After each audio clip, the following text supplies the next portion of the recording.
پروردگار نے بڑے واضح الفاظ میں ارشاد فرمایا ہے، جن آیتوں کی تلاوت ہم کر رہے ہیں سورہ بقرہ کی 186ویں آیت، کہ جہاں اللہ کہہ رہا ہے کہ میں اس کا جواب دیتا ہوں کہ جو مجھے میرے بتائے ہوئے طریقے پر پکارتا ہے۔ جب وہ میرے بتائے ہوئے طریقے پر مجھے پکارتا ہے تو میں جواب دیتا ہوں، اور وہ جواب اس تک پہنچتا ہے۔ اور پہنچتا کیسے ہے کہ اس کی دعا فوراً قبول ہو جاتی ہے۔ گویا اگر میں ایک لفظ کہوں اس ترجمے کے حوالے سے کہ جہاں اللہ نے کہا کہ جب میرے بتائے ہوئے طریقے پر تم مجھے پکارو گے تو میں فوراً جواب دوں گا، اور جواب کیسے ہوگا کہ تمہاری دعا قبول ہو جائے گی۔ اس کا مطلب ہے کہ جب اللہ کو کوئی محمد و آل محمد کے ذریعے سے، جو کہ اس کا بتایا ہوا طریقہ ہے، جب اس طریقے سے پکارتا ہے تو دوسرے الفاظ میں اللہ اس پکارنے والے کو ان کا مالک بنا دیتا ہے، یعنی جو وہ مانگتا ہے اللہ اسے عطا کر دیتا ہے۔ تو یہ واسطہ، یہ وسیلہ نہیں ہے، بلکہ یہ لفظ کن ہے جو انسان ادا کر رہا ہوتا ہے۔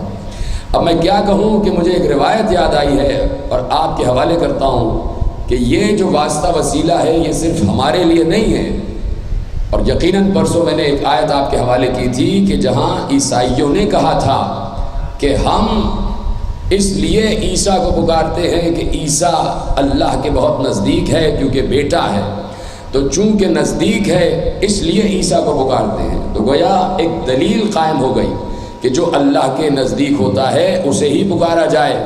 تو اللہ نے کہا یہ عیسیٰ کے لیے کہتے ہیں کہ یہ عیسیٰ اللہ کے نزدیک ہے، اس لیے ہم عیسیٰ کے ذریعے اللہ کو پکارتے ہیں۔ تو ان سے کہہ دو اولئک الذین یدعون یبتغون الی ربہم الوسیلہ ایہم اقرب، یہ جس عیسیٰ کو پکار رہے ہیں کہ یہ اللہ کے نزدیک ہے، وہ عیسیٰ بھی جب ہمیں پکارتا ہے تو کسی وسیلے سے ہی پکارتا ہے۔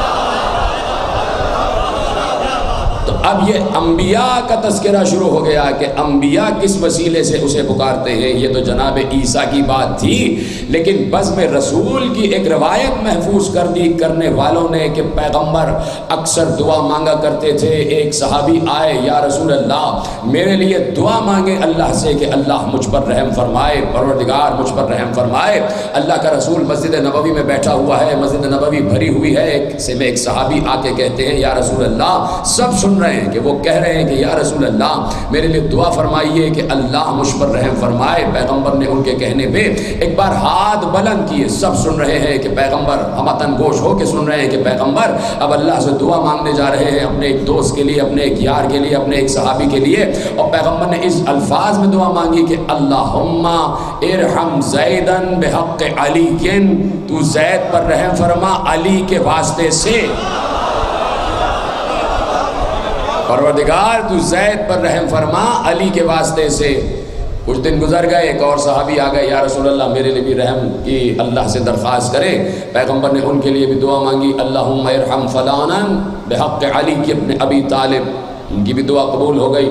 کسی نے کچھ دن بعد کہا میرے اولاد نہیں ہے، دعا مانگے، اللہ کے رسول نے اس کے لیے اس کی اولاد کی دعا مانگی بحق علی ابن ابی طالب۔ سب اصحاب حیران تھے۔ ایسے میں ایک دن بھری ہوئی بزم میں پیغمبر کے شانہ بشانہ بیٹھے ہوئے علی نے کہا یا رسول اللہ میرے لیے اللہ سے دعا مانگے کہ وہ مجھ پر رحم فرمائے۔ اب اصحاب خوش ہو گئے کہ جب ہم نے دعا کی درخواست کی اپنے لیے تو انہوں نے علی کے ذریعے سے، علی کے وسیلے سے دعا مانگی۔ آج علی اپنے لیے کہہ رہے ہیں تو یقیناً رسول اللہ ہم میں سے کسی کے وسیلے سے دعا مانگیں گے۔ آج علی کہہ رہے ہیں تو علی کے لیے وہ ہمارے وسیلے سے، صحابہ کے وسیلے سے دعا مانگیں گے۔ سب ہمتن گوش ہو گئے، خاموشی سے سننے لگے کہ آج پیغمبر کس کے وسیلے سے دعا مانگتے ہیں، اس لیے کہ ہمارے لیے علی کے وسیلے سے مانگ رہے تھے، اب علی کے لیے کس کے وسیلے سے مانگتے ہیں۔ اتنی آسان عبارت عربی کی کہ آپ سمجھ جائیں گے۔ علی نے کہا یا رسول اللہ میرے لیے دعا مانگیں کہ اللہ مجھ پر رحم فرمائے۔ ایک بار پیغمبر نے مسکراتے ہوئے ہاتھ بلند کر کے کہا اللہم ارحم علی بحق علی۔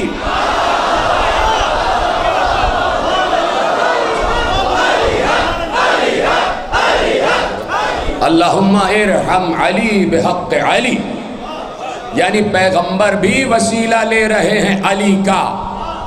علی کا اس لیے وسیلہ کہ اعلیٰ سے بات ہو رہی ہے،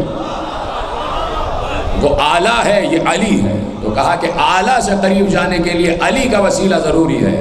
1400 برس سے دنیا کو بتا رہے ہیں کہ اس لیے علی علی کرتے ہیں تاکہ اعلیٰ کی نظروں میں آ جائے، تاکہ اعلیٰ کی نگاہوں میں آ جائے، تاکہ اعلیٰ سے اعلیٰ ہوتے چلے جائیں، تاکہ خود بھی بلند ہوتے چلے جائیں. وہ رسول کہ جو علی کا وسیلہ دیتا ہے، علی کا واسطہ دیتا ہے. ایک بار دیکھیے عجیب روایت ہے، اور یہ روایت صرف میرے مکتب نہیں بلکہ صحیح کتابوں میں 2-4 کتابیں ہیں جن میں یہ روایت موجود ہے، مشکات، ترمذی، اور اس کے بعد کنز الامال. یہ 2-3 کتابوں کے میں نے آپ کو حوالے دے دیے جو مقتدر علماء اہل سنت کی لکھی ہوئی کتابیں ہیں، اور ان حوالوں کے بعد آپ کو اس روایت کے سننے میں لطف آئے گا. دیکھیے بہت سے سوالات میں عرض کر چکا کہ علی سے ایک نشست میں ہزار سوالات ہوئے ہیں، اور علی کے پاس چونکہ وقت نہیں ہوتا تھا تو علی نے بعض سوالات سنے بغیر جوابات دے دیے کہ میرے پاس وقت نہیں ہے، جلدی جلدی جلدی جلدی، اور مسلسل علی جوابات دے رہے تھے. ادھر سے سوال جواب، ادھر سے سوال، ادھر سے جواب، ادھر سے سوال، ادھر سے جواب، ادھر سے سوال سنے بغیر علی نے جواب دیا، وہ بیٹھ گیا. اب علی مسلسل جوابات دے رہے ہیں. کسی نے کھڑے ہو کے پوچھا، یہ علم علی کی بات ہو رہی ہے، اور اس کے بعد میں بتاؤں گا کہ علم علی کا منبع و ماخذ کیا ہے اس دنیا میں. کہ اس کے بعد کسی نے کھڑے ہو کے پوچھا، یا علی اب دیکھیے آج یہ ریسرچ پہنچی ہے کہ چاند کی باتیں ہو رہی ہیں، سورج کی باتیں ہو رہی ہیں، اور تمام جرثوموں کی باتیں ہو رہی ہیں. اس وقت علی سے علمی سوالات پوچھے جا رہے تھے. کھڑے ہو کے کسی نے پوچھا، یعنی میں آپ کو ایک جلدی بتا رہا ہوں کہ کتنی تیزی سے جوابات علی دے رہے تھے. اسی تیزی میں کسی نے کھڑے ہو کے پوچھا، یا علی یہ بتائیے چاند کا حجم کیا ہے، چاند کا ڈائیمیٹر کیا ہے. اب علی نے کوئی کہیں پر بھی کسی نے نہ پہلے دیکھا نہ اس وقت دیکھا کہ کسی سے کوئی علی نے آلات منگوائے ہوں، کوئی کاغذ پینسل منگوائی ہو، کوئی اسکیل منگوایا ہو، کوئی جیومیٹریکل چیزیں منگوائی ہوں اور اس میں حساب کتاب لگا کے بتایا ہو. نہ اس سے پہلے کسی نے دیکھا نہ اس وقت دیکھا. ایک بار پوچھنے والے نے پوچھا، یا علی یہ بتائیے سورج کا ڈائیمیٹر، اس کا حجم کیا ہے. علی نے فوراً کہا 900 ضرب 900 فرسخ، 900 into 900، 900 ضرب 900 فرسخ. اس نے کہا، یا علی یہ اس زمین سے سورج کا فاصلہ کتنا ہے. علی نے کہا 9,30,000 میل. چشم زدن میں علی بتا رہے تھے، جوابات دے رہے تھے، مسلسل جوابات دے رہے تھے. اس نے دوسرا سوال کیا، یا علی چاند کا حدود اربع بتا دیا، حجم بتا دیا، سورج کا حجم کیا ہے، سورج کا حجم کیا ہے. تو کہا کہ سورج کا حجم یہاں سے جب تم اندازہ لگاؤ گے تو 9,30,00,000 میل کا فاصلہ ہے زمین سے سورج تک کا. تم ناپتے رہ جاؤ گے، لیکن علی وہ ہے کہ جو فاصلوں کو دیکھ بھی رہا تھا، بنا بھی رہا تھا. اس وقت علی علم کا اظہار کر رہے تھے. کسی نے پوچھا بیماریوں کے بارے میں تو علی نے کہا کہ فروا من المجذوم کما تفر من الاسد. یہ جو مجذوم ہوتا ہے، جس کو جذام ہوتا ہے، اس سے ایسے دور رہو جیسے شیر سے دور رہتے ہو. کتنی مشہور حدیث ہے. جسے جذام ہوتا ہے اس سے ایسے دور رہو جیسے شیر سے دور رہتے ہو. شیر سے، یا علی یہ شیر کی مثال دے کیوں رہے ہیں. اس وقت لوگوں نے کہا شاید شیر جو ہے بڑا دہشت ناک جانور ہے تو یہ بیماری بھی بڑی دہشت ناک ہوگی جس سے دور رہنے کے لیے کہہ رہے ہیں. بہت دنوں بعد جب آلات ترتیب پا گئے، جب آلات ایجاد ہو گئے، برسوں بعد، صدیوں بعد جب آلات ایجاد ہو گئے اور جرثومے کو دیکھا گیا، جذام کے جرثومے کو، تو اس کی شکل شیر جیسی تھی. تب پتہ چلا علی نے کس طرف اشارہ کیا ہے.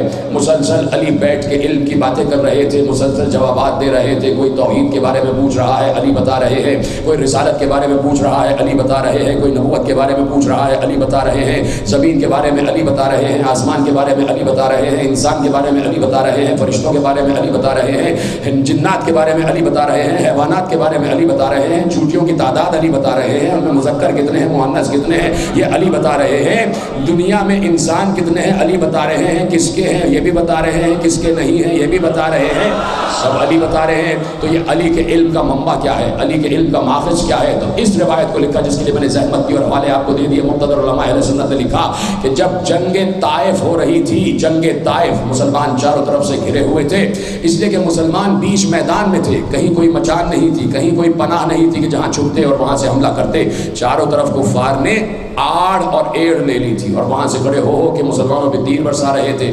اس سے پہلے کہ مسلمان پسپا ہو جاتے، جنگی حکمت عملی کے لیے پیغمبر نے علی کو بلایا. یا علی آپ سے کچھ مشورہ کرنا ہے، جنگی اسٹریٹجی کے متعلق علی آپ سے مشورہ کرنا ہے. علی قریب آ گئے، مشورہ ہونے لگا. اور یقیناً آپ اچھی طریقے سے جانتے ہیں کہ جنگ میں ڈٹ جانے کا مشورہ ڈٹ جانے والے ہی سے لیا جاتا ہے۔ سلامت رہے، مشورہ لیا جا رہا ہے،